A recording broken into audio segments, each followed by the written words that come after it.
বিশ্ববিদ্যালয়ের ক্ষেত্রে আরেকটা অন্যতম বৈশিষ্ট্য হলো যে এখানে যারা শিক্ষা দিয়ে থাকেন তারা গ্লোবাল থট লিডার।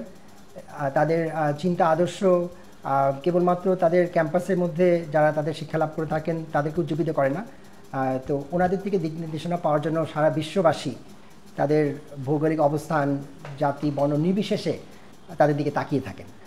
এবং এখানে তাদের এই থট লিডারশিপের বাইরে যেই ফান্ডামেন্টাল রিসার্চের যে কথাটা চলে আসে সেখানেও কিন্তু তারা লিডারশিপ প্রদান করে থাকেন।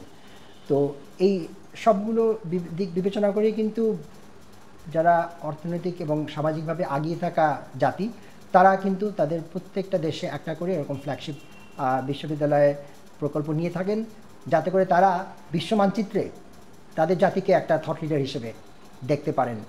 এবং এটাকে আমরা বলি হলো ওই এডুকেশন টু ওয়ার্ক ট্রানজিশন, যেই শিক্ষা থেকে কর্মক্ষেত্রে যে প্রবেশ করবে সেজন্য যেই প্রস্তুতিটা আমরা আমাদের যেই উদ্যোক্তারা আছেন তারা যে প্রত্যাশা করেন যে শিক্ষা ব্যবস্থাতে যারা জড়িত তারা শিক্ষার্থীদেরকে প্রস্তুত করে কর্মক্ষেত্রে পাঠাবেন।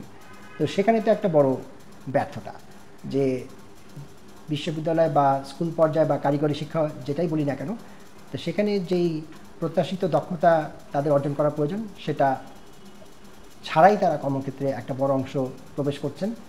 তো অতএব এই যে ভঙ্গুর যে সম্পর্ক এটাকে মেরামত করতে হলে তাহলে প্রথমে শিক্ষাক্ষেত্রে দক্ষতার ঘাটতিটাকে পূরণ করতে হবে।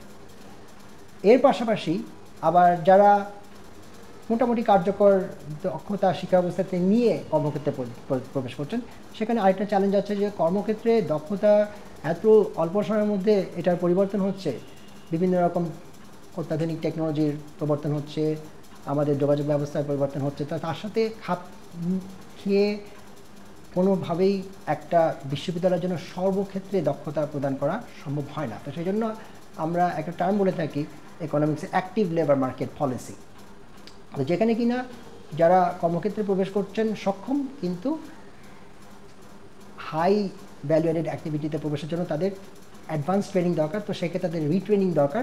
তো সেই সুবিধাগুলো এবং সেই সংক্রান্ত প্রণোদনাগুলো সরকারি তরফ থেকে আসতে হবে। এখন সেই ক্ষেত্রে বাংলাদেশে একটা বড় ঘাটতি রয়ে গেছে, সেটার ফাইন্যান্সিং বলি বা সেই পর্যায়ে যে ইন্ডাস্ট্রি থেকে যে ট্রেনিং ফ্যাসিলিটিসগুলো আছে সেগুলো মান বলি, এই দুটোকে মিলিয়ে তাহলে এই দুটো ঘাটতি পূরণ করতে পারলে যেই ভঙ্গুর সম্পর্কটা আছে যে শিক্ষা এবং কর্মসংস্থান, এটা মেরামত করা সম্ভব।